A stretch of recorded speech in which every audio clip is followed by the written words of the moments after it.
It's all about war, or the prospect of it. There are other concerns as well, leading to gold and silver prices surging today, and it's likely not to end anytime soon. We'll talk about it all in this video as we explore.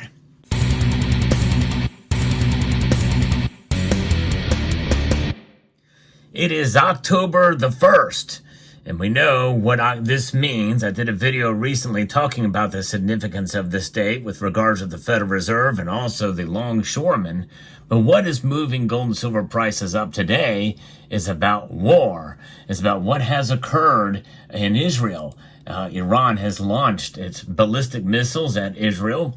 I'm going to be referencing a piece from CNBC that discusses this, but before we get there, I want to make you aware that this channel was about precious metal news. I like to post the latest news and analysis in the world of precious metals, but also post videos about tips, stacking precious metals and other facts and opinion and analysis.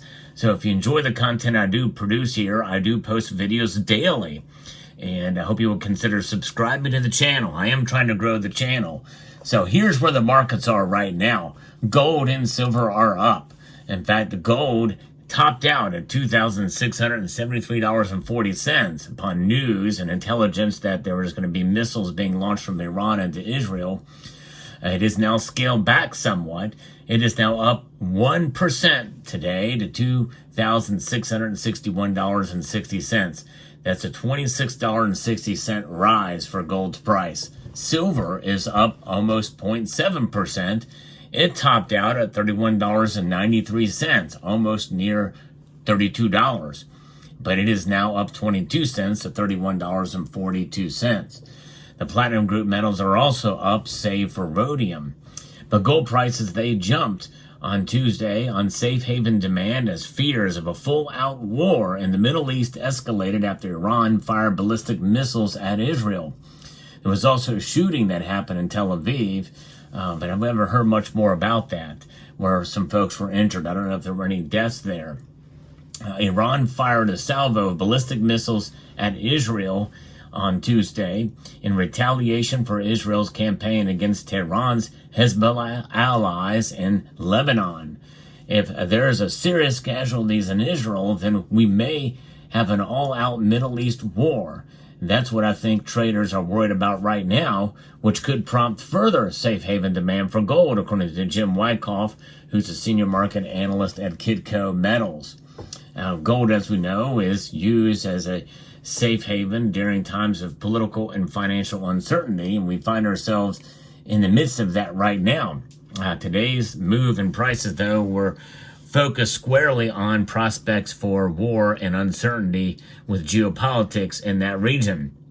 But there's other concerns, obviously. There was a Russian or Chinese jet, there was a Russian jet that strafed American aerial activity, military activity off the coast of Alaska. And so there's all kinds of tensions there that are still among us, and that's one of the reasons why gold and silver went up today. And this is what it's there for, folks. This is why we hold it. People run to the safety of gold and silver whenever there are times like this, not so much to the dollar.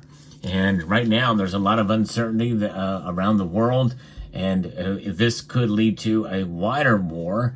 And who knows, China may take the opportunity if this were to occur, and if they may go ahead and just launch into Taiwan. Some people fear that could happen if things get out of control and out of hand in the Middle East, when all attention is focused there, and then they go ahead and do their attack because resources management, because the United States played a role in the defense. These missiles really did not do any harm. And very few of them got through the Iron Dome and the defenses of Israel, as well as the United States, active participants in defending Israel here. This comes after Israel has absolutely kicked butt against Hezbollah and decimated their capability to launch further attacks. They did invade Lebanon, going in through some tunnels they met no resistance. And it just goes to show you how much and very effective they have been. at striking against Hezbollah here. Now, the U.S. 10-year bond yield had slipped a bit, making non-yielding bullion more attractive. The market will closely watch U.S. labor data this week and remarks from various Federal Reserve officials for more hints on the Fed's policy stance. Right now, it looks like that Jerome Powell has put the kibosh on a 50 basis point cut, another one come November 7th, I believe, and to scaling back to just 25 basis point cuts in November and December. That will be a full point cut for the year, which is still pretty aggressive. The market in bullion will have posted its worst day in over 4 weeks after Fed Chair Powell suggested that the Fed will likely pursue these quarter percentage point rate cuts moving forward. The causes of the recent rally, expectations of lower U.S. interest rates and safe haven demand driven by geopolitical instability, remain intact, according to Richard Evangelista, who's a senior analyst at Active Trades. So that is what we're looking at there. The longshoreman strike on the East and Gulf Coast ports is in effect right now. And this is something that the union boss said he's not playing games. And in reality, the president could stop this right now. And we already have a massive issue with supply chain and damage in North Carolina especially, but also in Georgia, Virginia, and East Tennessee. And so this is something that's occurring now upon another emergency, and this is bad news. And pray for the people in the regions affected by Helene, the hurricane that struck there. But this is something that very well with this strike could have a massive impact on GDP growth, the supply chain, and jobs. This could lead to, if it goes on long enough and far enough, to an economic collapse of epic proportions. It's so important. What they're asking for is kind of crazy. It involves about 45,000 workers, and the ripple effects of supporting industries could mean up to 105,000 workers could find themselves temporarily out of work if the strike is prolonged, according to the report. And then you've got the shut off of the supply chains. They want like up to a 50 to 70% salary increase over the course of some period of time, which is kind of crazy. But think about what they're paying already in union dues. And, I think that is another thing you have to take into account and consideration there. But gold and silver during these times tend to shine. And this is exactly what they're doing right now, recovering some of these losses that we saw last week.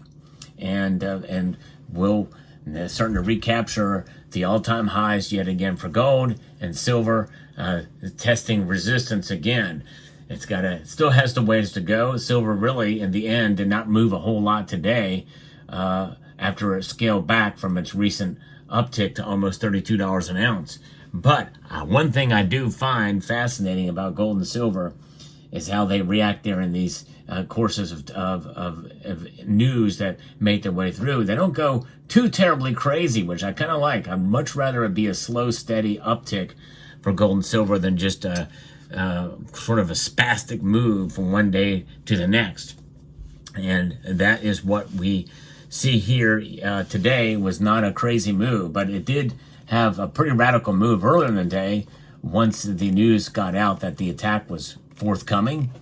And so all we can do now is just to wait and see what happens. And Israel's response is going to make a big difference as to what is going to be happening with gold and silver. Now, since there weren't the big casualties that some had feared, Israel's response may be fairly tepid because they did not make a massive impact. And maybe it was just Iran sending yet another signal that, hey, we're here and we're going to tap into Israeli airspace with some of the missiles, knowing that they're going to be shot down, just to say, okay, there it is. There's our entourage of missiles, and we want to maybe leave it there. So stop everything, and maybe peace will come from this. Who knows? Or maybe Israel's response, since there weren't any deaths from this launch, maybe back a little bit. So we'll see. It's anybody's guess. The uncertainty, though, is what's driving the prices now. But once this settles down and calms down, which there is a possibility that it could, by the way, unless there's some other incursion that Israel's going to use Hezbollah for, but Hezbollah really pretty much has stopped, their ability to launch these attacks. Certainly their October 7th style attack that they had planned for Judea and the West Bank area, Samaria, is pretty much not going to happen right now. So we'll see. Let me know what your thoughts are down in the comment section down below. Gold and silver could see movement especially considering what's going on with the strike, into positive territory from here on out. Stay tuned for that. I think that is quite a possibility, unless something is negotiated there. I hope you found this video informative, insightful, and educational. I'd like to extend a multitude of gratitude to you all for taking the time to watch, and to encourage you to please rate, share, comment, and subscribe.